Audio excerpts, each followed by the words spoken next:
welcome to the Given Tuesday event hosted by Farmers Footprint.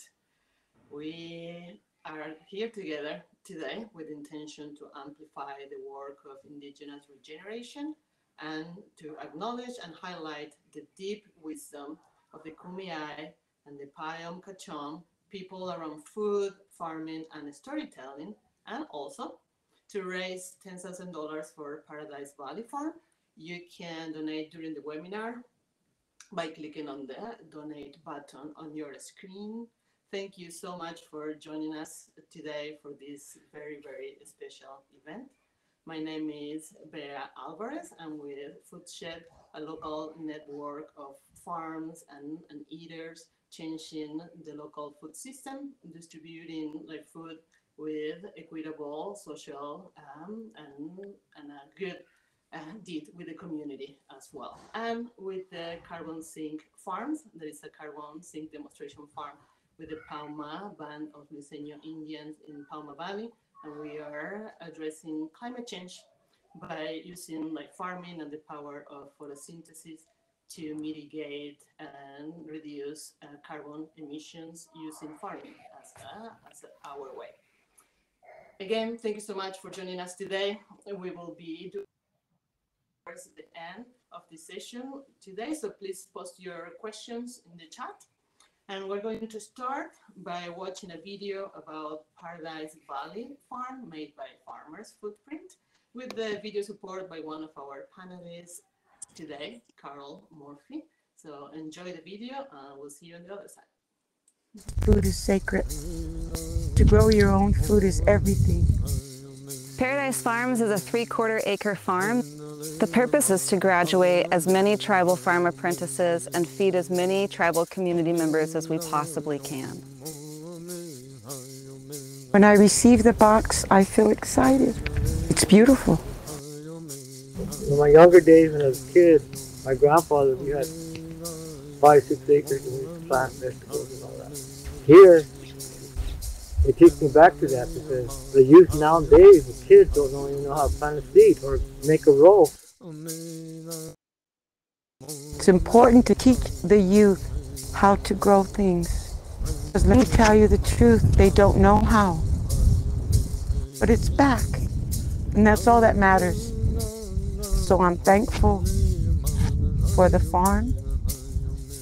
As a farm apprentice here at Indigenous Regeneration's farm here in Paradise Valley, it's just been an amazing experience getting to grow all of this food for community.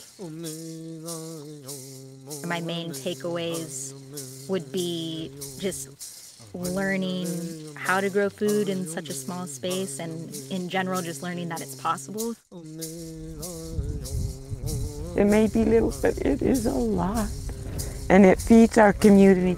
It's great knowledge to take back to my reservation as well and continue moving towards food sovereignty for reservations all around. I'm thankful to be part of this. It's not just about us, it's for everyone. It's not about Native American, it's about sharing and giving and not taking. Indigenous regeneration and the growing of the food has taught us how to share again. The most important thing out of all of it is bringing a community together.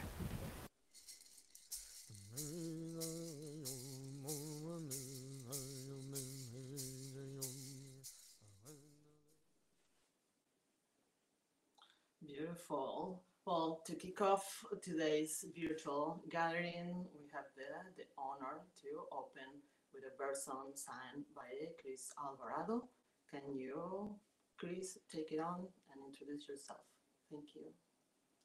Thank you very much. I'm excited to be here. It took a lot of billion decisions of my people and the decisions that they've made for me to be able to speak to you today. So what I share with you is not credit what I've done in my life. There's actually thousands and thousands of people behind me that made sure these songs were passed on. So our story goes, there's over 6,000 different songs that tell our creation story. And we had different gods, and one of them was Baja. And when Maha died, there was a journey that he took to get to the spirit world, and that's the song cycle that I sing today. And it was taught by a little bird named Dukuk. The songs tell us how to be, how to be kind, how to live with the land. What is your relationship to the land and a place of being? Just how to be a being. For those of you that are going through life now, it can have its up and down. So you have our language, we have our songs to get us through that. Who am I? My name is Chris Alvarado. I'm from the White Book Clan here at San Pasqual, San Diego. I've learned from all the singers here in San Diego, Baja, and half of Arizona. We all speak the same dialect, the human dialect, the Hokan language. I can read and write my language as well as sing it. So the song I'm going to be sharing with you today is a song that was taught to me early on of when we are making our foods with our acorns. And if you've ever made that food with us, the acorns are very bitter. So it takes a very long time to make our food with them. And to get that bitterness out, you have to pound it against the rocks. And in our language, we say bayam, like very, very slow. But when the creator passed, it's a very hard journey between 12 o'clock to about 3 in the morning. And there's over 300 songs that I sing. So we would start sunset to sunrise, and each song lasts about 3 minutes. So about 5 o'clock, and I don't end until sunrise, about 5 in the morning. But about 12 to 3 in the story, people don't know, or the creator didn't know he had passed, and he realizes that he's passed, and he starts to cry, and he has to let go of all the things that we're going to miss when we pass on, being able to hug each other, being able to eat your favorite food like watermelon or strawberry. It's very hard to let go. That's why it's such a gift to be a human. So we say Lupayam, and this is how the song goes, is you've got to let it go slowly. So if you think of slowly in your mind, the slowest possible way, because you're no longer there, you miss your loved one. Like, of course you want them there, right? So you want that time to freeze, right? So that's what this talks about, and this is how it goes. Normally we would sing with a rattle, hamal in my language, but I don't want to get too loud because it'll drown me out. So I want you to hear the melody. Here how it goes.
And that's how the song goes. So you heard in my language that il payam. So we'll teach the kids, like, go smooth with those acorns, get that bitterness out. That's how you make it. And then when they get adults and they have to sing someone home, then they understand the true meaning behind il payam and the journey that the creator took, and the same journey that we'll all take in the songs that will be sung for us. And then when those songs are sung for us, we hold them in our heart. So when we're traveling home and we ever get lost, we know what songs to sing along the way to remind us. Oh, that's beautiful. Just a reminder how to go back home. Can you please talk about the importance and your intention with the cultural documentation and the storytelling that you're doing, Chris? Yeah, absolutely. I always say, like, what if Jesus had YouTube? It would have taken the guessing out of, like, what did he mean, right? So our ancestors didn't have that option. We were being murdered and killed and colonized. And I always said, if they had the option to write it, or if they had YouTube, like, I think they would have left it. But they did their best, right? They told strangers and anthropologists, and only us who would know the language and the DNA, like, we'd be able to unlock what they were trying to leave for us. So the best way I can explain it is it's important that it's not a biased storytelling, and you'll hear that a lot in our world. The goal is, it's just a cultural perspective. You know, I was born on the reservation. I know my language. I was raised this way. I'm gonna be able to tell the perspective of someone who wasn't born on the reservation or didn't grow up this way. And a lot of directors do a really good job of storytelling in their movies, right? That's why we get addicted to that storytelling, like Games of Thrones and Amazon Prime movies. But for us Indigenous people, we don't have a platform to tell our story because we didn't have access to this. So now that we do have access to this, and our job is to make it easier for the next generation, because you can't go anywhere to learn about yourself. So we want to create a digital library for our kids that it doesn't mean no good to know it. You know, I'll be gone here in the next, 30 years, right? So I've got to lay this all out so that the next person can bring it back or make it better and make it easier for the next generation, because this is our medicine. So the goal is, what reason we want to tell it from our perspective is because it's important to tell that cultural perspective, and then others who want to join the story can build upon it. But we still need that source of truth, that authenticity. How close was it to the creator? And the only way, my people, we've been carrying these songs for a long time, and no one ever asked us. History's always been told from west to east versus east to west. So now that no one's killing us, for who we are, because we're different, we can now come together because we all understand the same language, English. And now we can have a collaborative effort of, hey, 10 heads are better than one. How best can we save this for the future generations? But it has to be from our perspective first. Absolutely. Yeah, and continuing with the legacy. So now I'm honored to turn to Richard Bugbee. Richard, anytime that I think about you, I think about plants and ethnobotany. So I'm gonna let you introduce yourself. Miyum Mitsushurikum Lowikup Notung Ipakwish Mapiaka Atachi Notung Richard Bugbee Yaka Non Payómkawichum or Non Payómkawichum Non Ehla Payómkawichum No Kiyapum Kumeyaay. Anyway,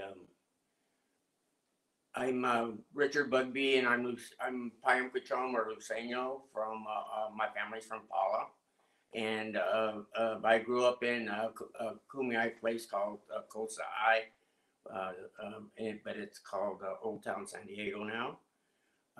I learned a lot from my grandfather. He was always close to me. He was one of the last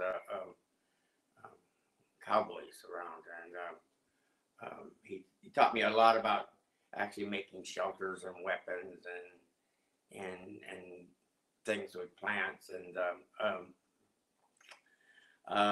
then I met my teacher of 35 years, Jane Dumas LaHunt, and worked with her learning plants. As I'm learning, following my teacher, she talks about plants, but she doesn't. She has funny names for her plants, and people don't really know what plant she's talking about, but her information is very interesting. Anyway, so I decided that I was going to go back to school and take a bunch of botany courses to say that when she's talking about Bethdi, that she's talking about Salvia apiana, or she's talking about Quichash, she's talking about Artemisia californica. And then, so I learned all these scientific names for these plants and how they're divided up into families and all this stuff. And then I found out those names always change. And the names that never changed were Bethdi, Quichash, Senyao, Kupat, Hepip. You were talking about Hepip earlier, etc. And those are the names that never changed for tens of thousands of years. And so I've kind of made that my kind of focus to attach the names of the plants to the plants. Well, that's wonderful. Let me ask you something. Can you speak to the cultural significance of plants and farming for the Payómkawichum culture? Or in other words, how was farming moving into the everyday life for the Payómkawichum? What happened with me is, or with a lot of people, is accessibility to the plants, to getting to the plants. They're all state parks or national parks or some BLM land or some place where you're trespassing and you're gathering your plants. And the other problem was since we weren't doing a lot of our traditional techniques, especially burning, the quality of our plants was not as good as they used to be, and so it became a problem of what I call wild crafting, where you went out and gathered what you needed, and another thing is my teacher always taught me to, before I gathered, to ask permission, to say a prayer, and tell the plant what we're going to use it for.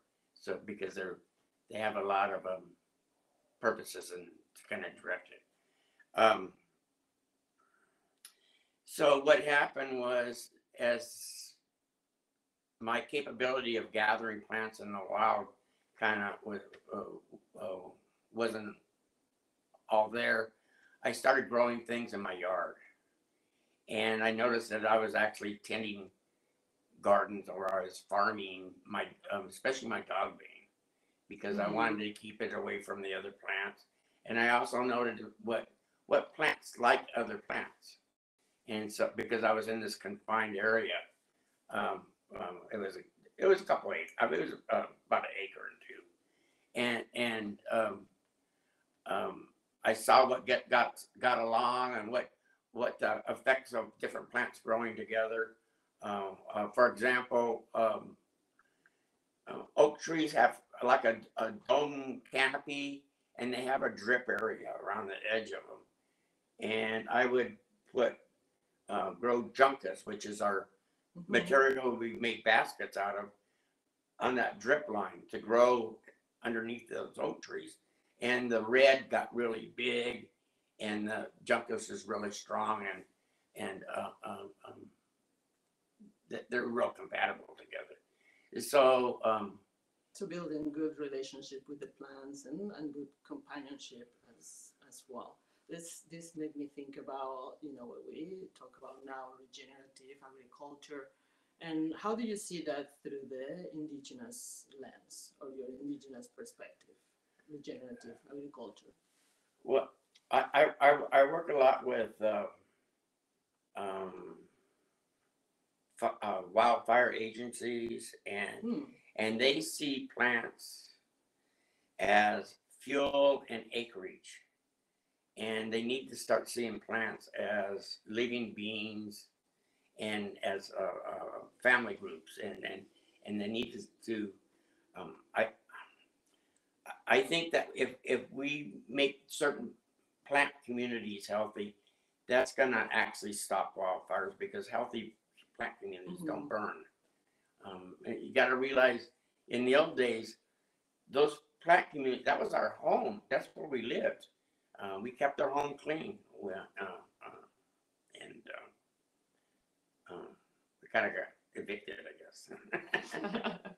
And for you, as an elder, what have you seen shift in regards to Payómkawichum traditions, and why is the work that Indigenous Regeneration is doing now so important? The main thing is bringing people back in touch with the earth, because I was listening to something the other day, and it was talking about how we're people of the earth. We're made up of the material of the earth, and that's where we go back to. And not only do we need to be connected to the earth, we have to realize that we're part of the earth, and the earth is part of us. we're all interconnected. Absolutely. Well, thank you so much. Now I'm gonna turn into Lacey. Hi, Lacey, the founder of Indigenous Regeneration. Can you please introduce yourself? Giadit Shosio, Nya Lacey Cannon, Nishi, Elmam Wuchach, Wepuk Shumuk Mat Sampasqual, Wenimohe, Napuma Shumuk Kumeyaay. My name is Lacey Cannon. I'm the founder and executive director of Indigenous Regeneration, and more than grateful to be here today with Farmers Footprint. Thank you. Absolutely. What a very special occasion. So Farmers Footprint just built a new website for Indigenous Regeneration with a new program they're soon launching called Empower Storycraft. So Empower Storycraft offers free marketing services to farmers. And now we will see a preview of the new website. And just launched it today, and Lacey's going to tell us about this incredible nonprofit. All right. Well, there's a lot to share on here. So kind of what I wanted to just say today was really Indigenous regeneration. The heart of everything that we do is really about cycles. You know, what we're hearing about today with Chris's project and with Bugbee's work and with Paradise Farms, it's all about cycle work and connection back to. And so we have 17 projects that we've done in the past.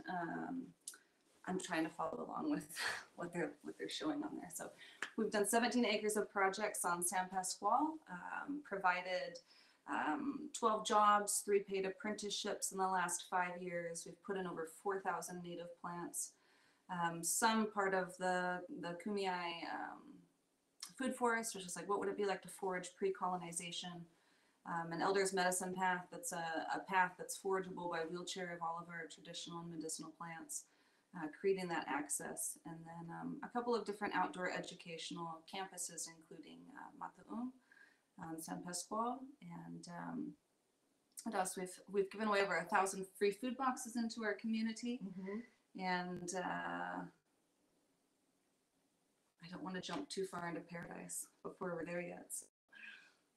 Well, that will be one of the projects that we'll be supporting through our donations today. So why don't you just talk a little bit more about what our Indigenous Regeneration is doing and why? What is the reason of this project coming to life? Yeah, absolutely. So right now as an organization, we have 3 main focuses that we're kind of doing. One being Chris's Birdsong project that you heard about today, which is just a beautiful platform, and we're just thrilled to be supported, which started as this master's program, I believe, at SDSU, and has really grown into this beautiful platform of language lessons that break down the traditional bird songs phonetically, and he's creating lesson plans for youth and people to have access to that. And so we've been very blessed through a MAT grant and Indian Health Council to be supporting that work really as a healing modality for opioid addiction in our community, and supporting that cycle work, which he does. So thehumans.com is where you can go to check out that project, and it's also on our new redesign of the website. Our second project of focus right now is Bugbee and I are creating a Kumeyaay Ethnobotany board game. So it's like essentially a map of San Diego. Do you want to talk about it? I feel guilty talking about our project. Yeah, it's actually, I tried to reproduce the coastline from 10,000 years ago, so there's no San Diego Bay. There's 2 islands, there's Coronado and North Island, and I tried to kind of do that, and then try to figure out the old names of the kind of the main villages, and who they traded with the most, and the game is all about collecting resources and bringing it back to your village to share with your elders. Yeah. And so it's a game about not so much about winners, it's more about how much resources can you share, and so it's a game about cooperation, and you go up to the mountains and you get acorns, and you go to the desert and get different desert plants, and you can gather tule and make a little boat and go down the river and for shortcuts, and you can take your molecular what is it? Teleportation. Yeah, Teleportation your device. molecular teleportation. Just kidding. No. That's my 6-year-old son helps us on some of our working sessions, and he's always trying to work in these teleportation. It Well, must have that's impressed amazing. me. So through playfulness, Yes. you learn We're about teaching yeah. bioregions, native plants and their uses, how they cure ailments, primitive skills, numbers, colors.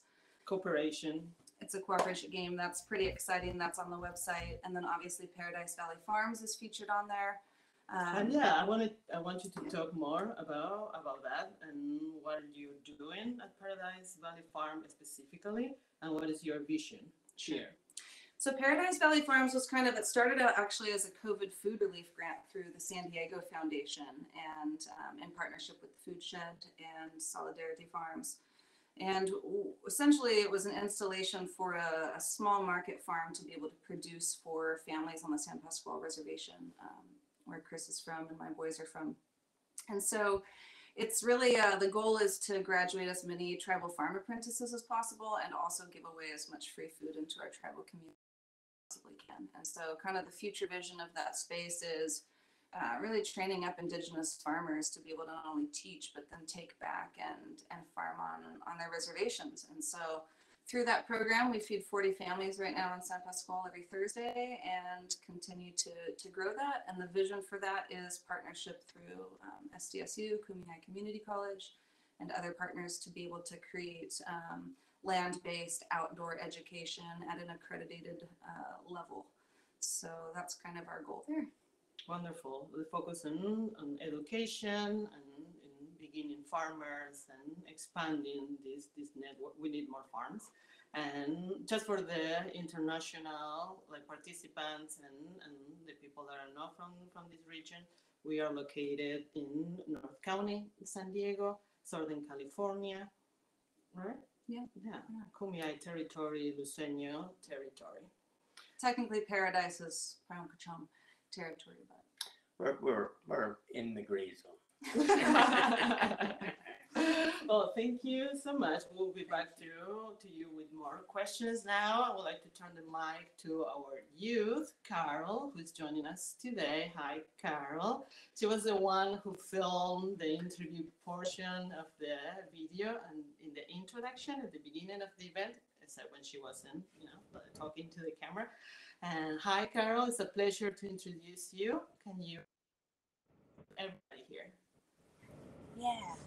Hey everyone, I'm Carol Murphy. I'm Luiseño Payómkawichum, like Richard Bugbee, from the Pechanga tribe, and living in Southern California right now, where I've gained the experience with Indigenous Regeneration and also Baya at Solidarity Farms. And happy to be here today talking about everything we're talking about. It's really important stuff, and to have a platform to just share story right now is pretty incredible.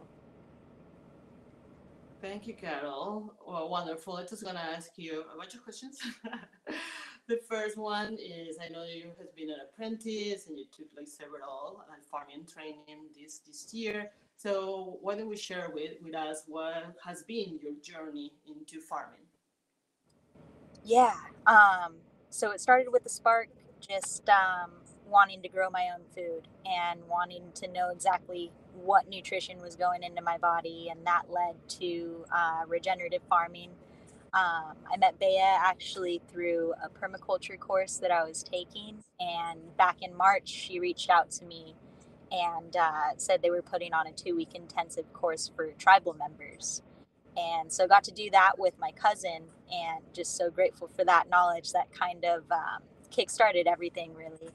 And through that experience, just got more interested in regenerative farming and wanting to grow food for community still. And that's when Lacey hit me up about the apprenticeship that I've been doing for about, I think, 6 months now at Paradise Valley Farms. And we've been growing food for tribal community at San Pasqual, which has been just beautiful, seeing that community just get more and more excited week after week about the food that we're providing. in collaboration with Solidarity Farms. So yeah, just really grateful for the experience and where it's pushing me. Wonderful. Yeah, I was gonna ask you about, how do you like categorize, how do you place your experience in, first doing the training, and then after being an apprentice here in Paradise Valley Farm, what was the most, important thing that you like take with you out of the training and the apprentice in terms of like farming? What is the most important thing that you just like want to continue to do in the future? Yeah. Well, like Richard said, all of this is just opening the door to be more connected to the earth, which I'm extremely grateful for and hope to continue that journey. Just keeping connected with the earth, learning more about regenerative farming practices. I hope to one day bring all of this to my tribe as well. I also hope it kind of sparks some inspiration for other tribes to start growing their own food and getting into food solidarity for their own tribes. But in general, I really think it's something that, I don't know, I think it's something that every individual almost needs to learn and know how to do. Just grow your own food without the use of outside chemicals and pesticides, because one day um, we might need to do that for ourselves. And I think it's just really important knowledge for everyone to learn. And so I think my biggest takeaway is just continuing these conversations within all communities and growing more farms, producing more farms, and continuing the work that we're doing at Paradise Valley Farms. Beautiful. Thank you. So I have a question. You're a storyteller, you're also a farmer. What do you believe is the impact and power of the storytelling within the community you're working with and in the broader farming community? And what's your hope in telling these stories? Yeah, so storytelling in general, I think, just gives us all a way of connecting with each other, and it paints the picture of whatever story we're trying to tell. So in this case, we're trying to get people on board with regenerative farming practices and trying to just educate people on how important it is to nourish your bodies with the most nutritious food that is coming from these regenerative farms. And I think storytelling, whether it's told by Indigenous people or not, just really paints that picture for everyone and allows all communities to connect on one thing, on one idea. And yeah, it's a creative way of connecting too. It's yeah, I mean, storytelling is everything. And I was gonna say also, hearing Richard talk, it's he almost speaks in story, and he really paints the picture of what he's saying. So I really appreciate that. And yeah, I think it's just important to connect us all. Yeah, that's wonderful. Well, and the food tells a story on itself. So it's good to be the voice for the stories of the plants that make the food and for the people that eat them and the culture that comes along the food. Thank you, Carol. Thank you so much. Now, I'm just gonna go back to you, Lacey. So, Indigenous Regeneration is prepping to hire their second farm apprentice, which is why we're gathered here today. Lacey, I want to turn it back to you to hear where the funds from today are going and what kind of work people supporting these are getting into. Absolutely.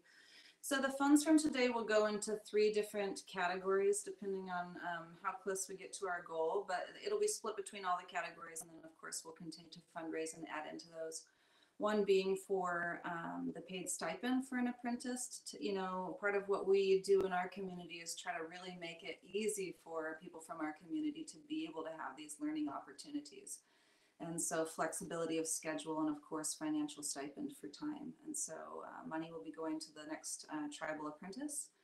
Money will be going to our lead farmer who will be training in that. And then also most likely to Juan Reynoso, who is also from San Pascual, who is our, he's kind of just joined with us in creating curriculum for land-based education. Mm-hmm.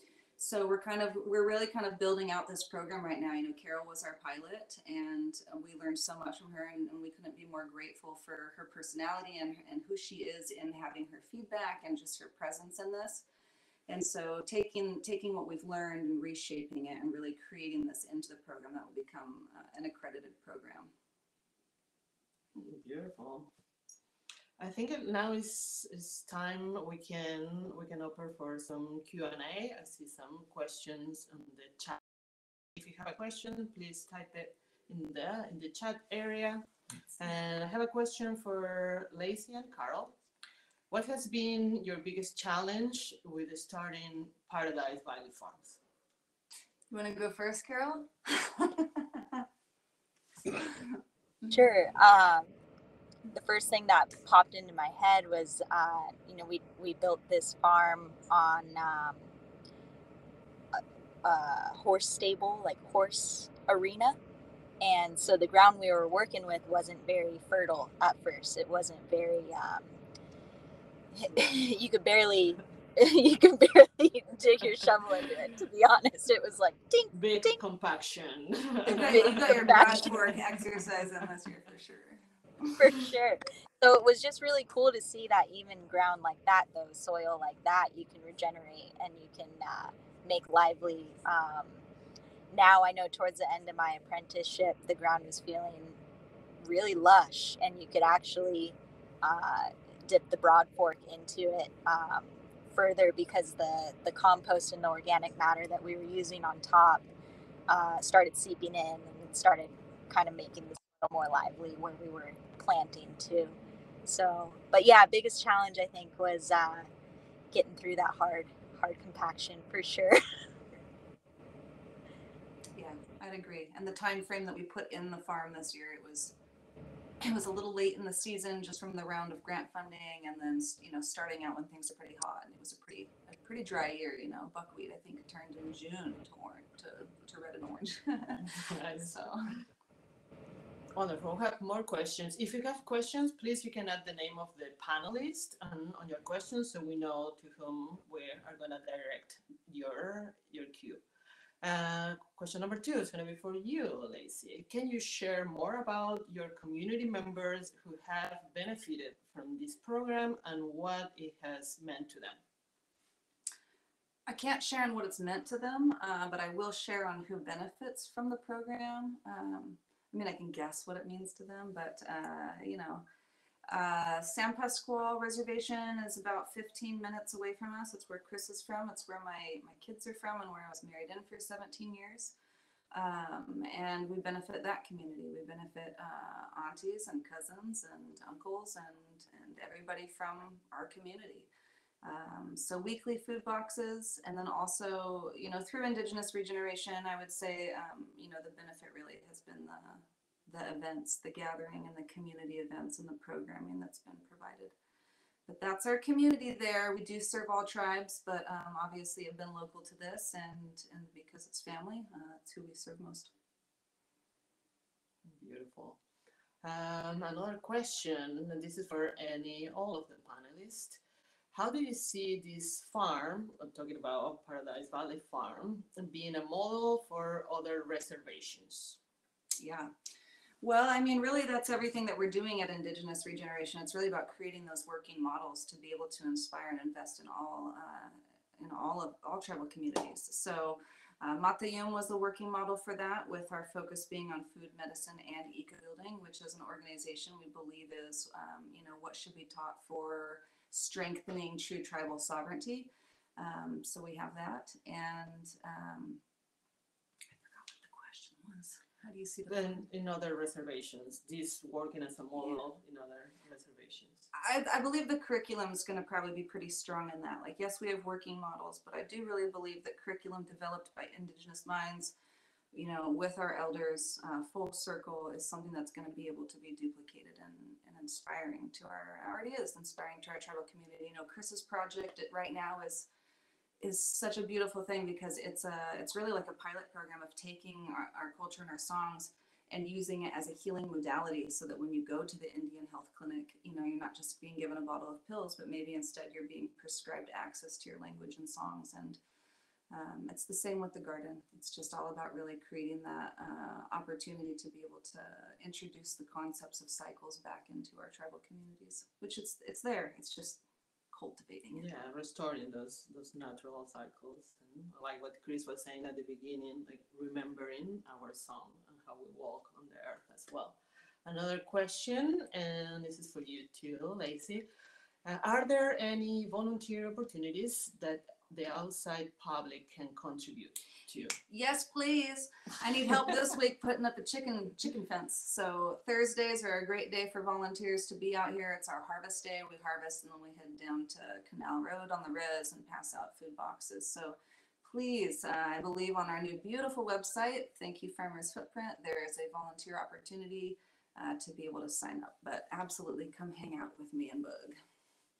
Wonderful. Yeah, new website, new projects. You will be able to see all the different programs and what is like in progress going on right now at Indigenous Regeneration. You will have all the information for the different like participant websites and such towards the end, and then a follow-up email.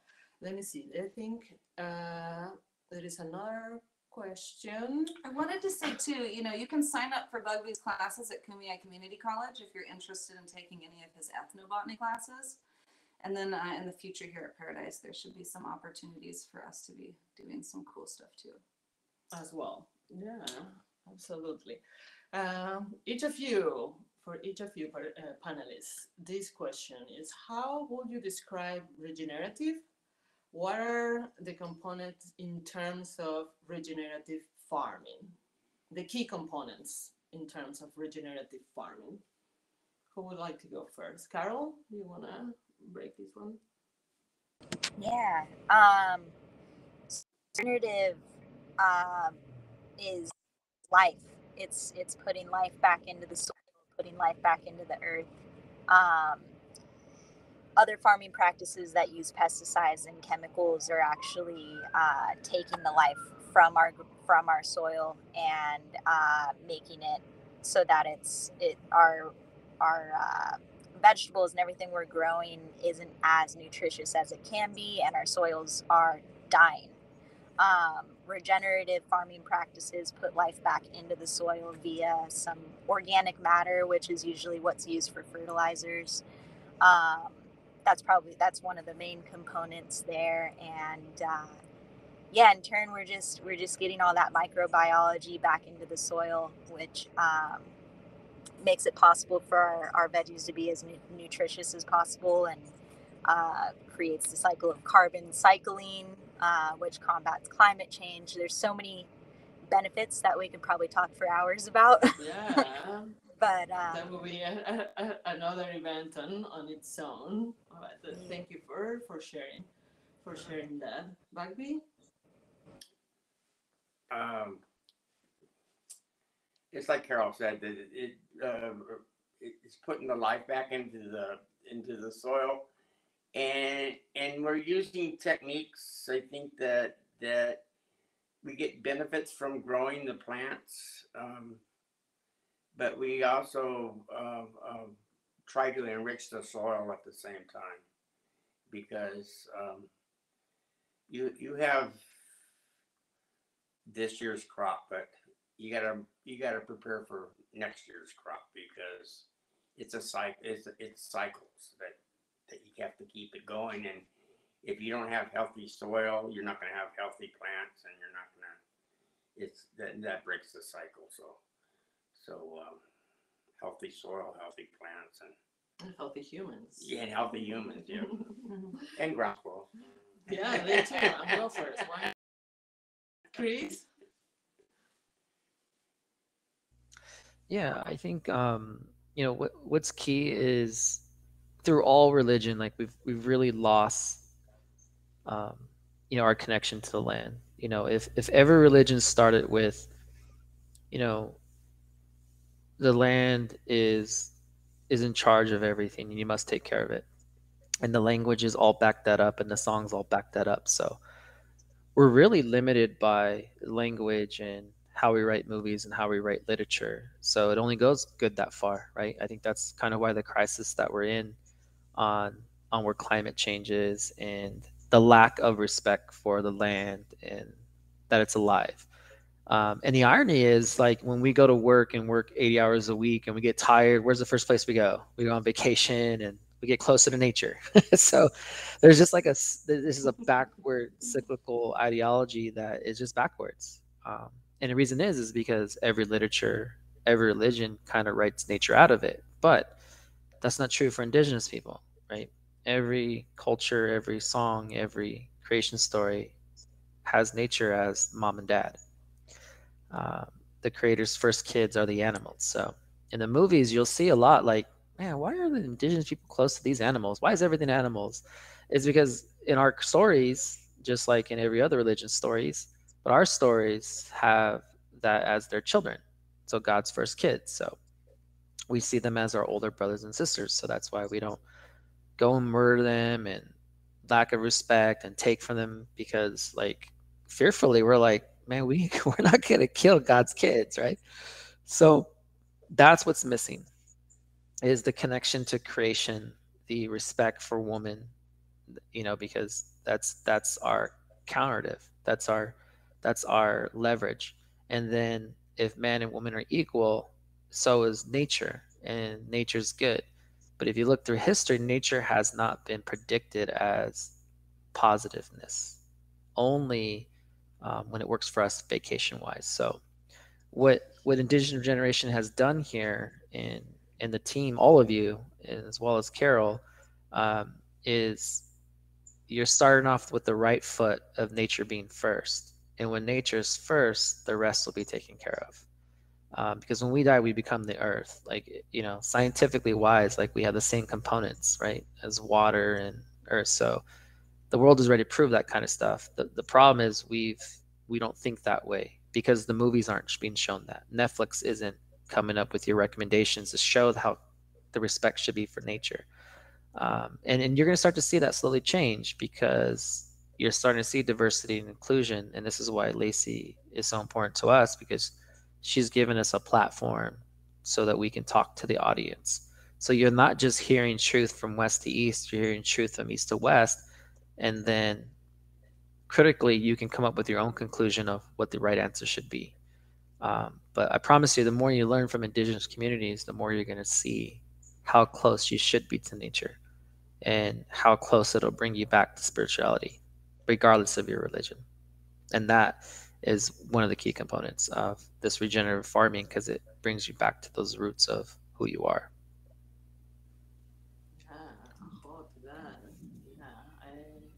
It stuck with me that you said restoring and bringing back biodiversity, and like actually repairing our relationship with the natural world, and like respecting the natural cycles.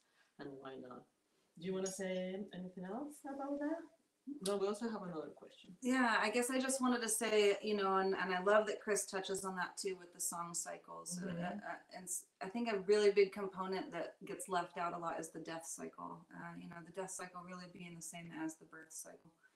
And Chris's songs demonstrate that, and even how, we slow down for the acorns, and it's just everything is really connected in that. And until we can really appreciate the death cycle, I think that's where regeneration really comes from, is the love of both equally. Yeah.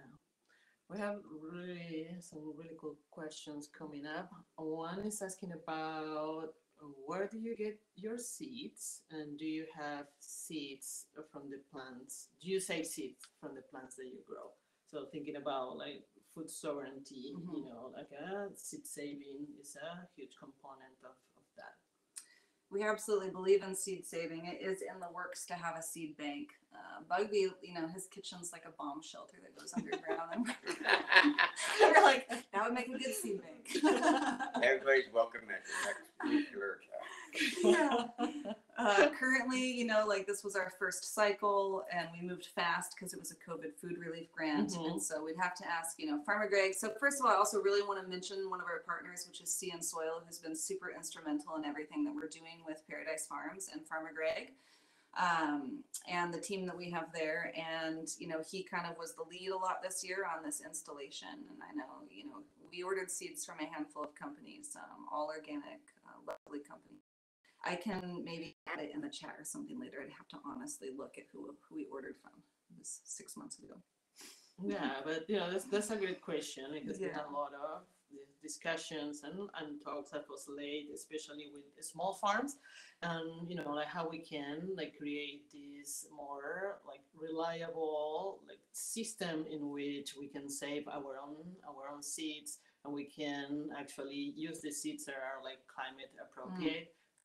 You know where we are, and also thinking about legacies, just like bringing back some seeds that were staples for the indigenous communities in this region as well. San Diego Seed Company was a huge one, just to say that, you know, talking about local regional seeds. Yeah, in San Diego, Southern California, for the international. Yeah, we got a lot of seeds from them, and then there's also really great. There's really great databases for tribal seeds that people can access per region as well. Yeah, a lot of information online if you're interested about legacy seeds and native seeds. You can search that online. And we have one last question. Can you share more? And this is for anyone. Can you share more about the importance you see in connecting elders to youth through stories and land and play? And if you have any stories of elders and youth joining hands through Indigenous Regeneration's work, we'll love to hear. That's a great question. It is. I have so much to say on it, but I also feel like, Bug, do you want to say anything on that first? You know, when I think of this, I think of the kids riding in the wheelbarrows and everybody working together and making the soil healthy and making these gardens, and the kids were just, you guys were busy, but those kids were really busy, and they were just loving it, and they were just connecting with it, and they were playing among themselves, but they were also playing among the adults, and it was actually, I don't know if you know, but when kids do that with elders, it makes the elders feel a little bit younger, a little more, not more younger, but more alive. Yeah. And I saw that connection going, and one thing we're talking about connecting back with nature. It's really hard to connect back to something that you are. You know, we are part of nature. You know, I remember doing a exhibit intervention on a natural history museum, and it had all these plants and animals. When I was done, I go, well, where are the humans? And they said, humans in a natural history museum? I said, aren't we part of natural history? And they put us in there. You made it happen. But we are, it's not looking at, we're reconnecting with nature, we're reconnecting with ourselves, you know, and there's no difference with that. That's always a good reminder. We are part of nature. You know, one of the things my teacher would always say, she would say, "Mahashwu Payómkawichum." And I actually asked her, how do you say plants need people and people need plants, or people need plants, plants need people? But she says, "Mahashwu Payómkawichum." She said, the Creator watches over us all and takes care of the land of the people. And I just like that saying so much, and that's the wisdom that comes from my elders, and like Chris says, those aren't his songs. He's just carrying them. My plant knowledge is not my plant knowledge. I'm just carrying it for the youth. You know, that's where I figure I used to act like the bridge to the youth, but then I got old, so I'm on the other end of the bridge now. You're the old bridge. Levi's the The young old bridge. bridge. Keep connecting.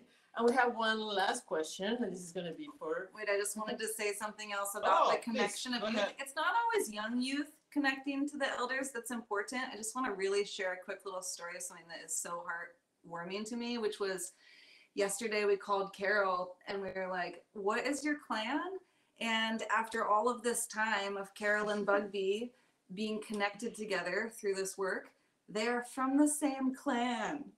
Yeah. Yeah, that was awesome. What's That your was last awesome.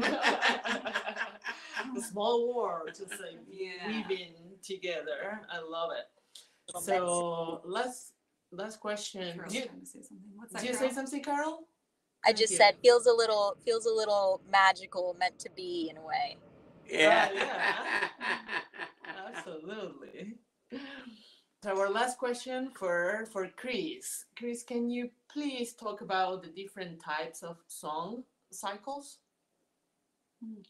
So when the creator died, there was this mythical snake, same story snake, just like North mythology, like the world snake. The snake was named Kumeyaay, which had all our knowledge, had all the language, and people didn't speak. So and if you don't believe me, have a baby. They're not coming out speaking perfect English, right? It's sound, right? So when the creator died, this snake came and sang in Newberry Mountain here in Arizona. If you can look it up, Newberry Mountain, but we call it Spirit Mountain or Wikame.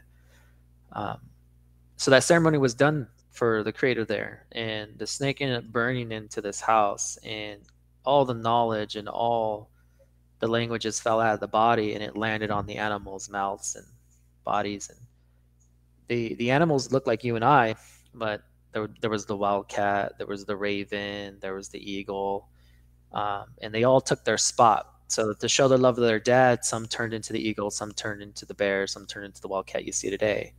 But that wildcat cut his tail, and that's why you don't see the wildcat have a tail anymore. And that's why us indigenous people, we cut our hair when someone passes, because we were there when we saw that. We said, hey, for any person that dies, we're going to do that no different than the animals did for the creator. So during that, each of those animals got a song cycle, and then the creator told them, hey, you're going to stay here, you're going to become the rocks, you're going to become the trees, you're going to become the animals, you're going to become the food. You need to teach these humans how to be. They're the future. It's their time. Because we didn't know how to be. We were very mean. We didn't know how to talk. We didn't have ceremony. We didn't know how to cry. Nothing. And this is what gives us. So there's wildcat, wildcat song. It's spun, so it sounds like a more wildcat versus like bird. So like this is how a wildcat song goes. It goes.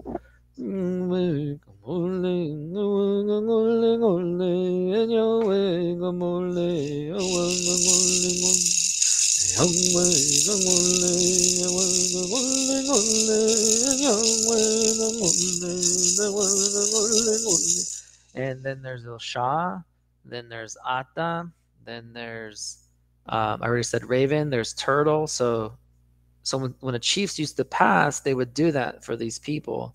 And that's why we hear a lot like, oh, for us to tell our creation story, it takes 7 days. It's true, because there's that many songs for us to sing for you just to be able to say the sun is setting.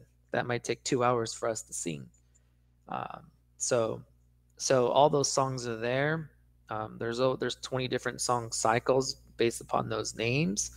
But the one I sing is about the cook, and when all those animals became those animals, they came and sang a song to their dad before he was burned, and each one sang their secret song that was given from him to them. And that little bird saw that, and before the bird was going to offer their song, because they were the last one, the creator said, no, reach into my body and pull out what I want you to take and leave and teach the humans how to be, specifically our people, indigenous. And so they didn't get to offer a song. And what their song there is, and what we're singing today, is they grabbed all those 300 songs that were sung by his first children to honor their dad. So this little bird, the cook, carries the secret of each of those melodies and the first sound of when death first happened on this earth. So that's why when you hear these melodies like like,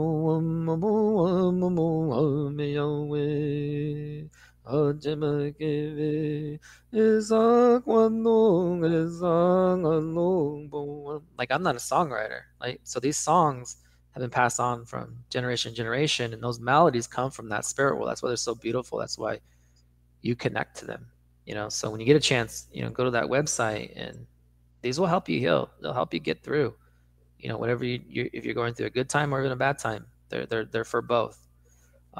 So a lot of songs out there, but this is just the beginning, you know. And this is why we're doing this work, because one day I won't be here. So we're creating a platform so that those who are not here have a place to go to learn from their ancestors who are not here anymore. Thank you. So powerful. Well, while we are getting to the end of this beautiful virtual gathering, thank you everyone for coming and joining us today. The replay of today's virtual gathering will be sent out and shared to all of you who register. And out all the different everybody's like projects and like links that we will put in the chat for you to check out, and keep donating, keep help us like achieve our goal of 10K for Indigenous Regeneration. Today we're gonna close with Chris singing a song. It's been a pleasure to be, and I'm very honored, honestly, to be here with all these amazing humans today. Thank you, Farmers Footprint, and the team behind like this work. And thank you, Indigenous Regeneration, and everybody here today for the work that you do for the community, for our food sovereignty, and for bringing back the stories, bringing back the reminding of who we are and our close connection to nature. Chris, we're all yours. So this is a song that you guys would never hear. So this is when the sun starts to rise for the very first time when you're home. Ayo marame, ayo marame, ayo marame, ayo marame, ayo ma, ayo marame, ayo marame, ayo marame, ayo marame,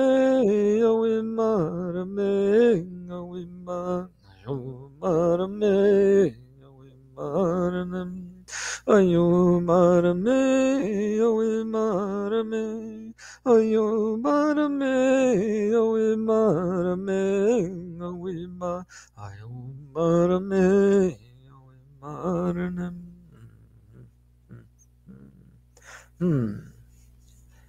Have a good day. Thank you. Thank you, everybody. We'll see you next time.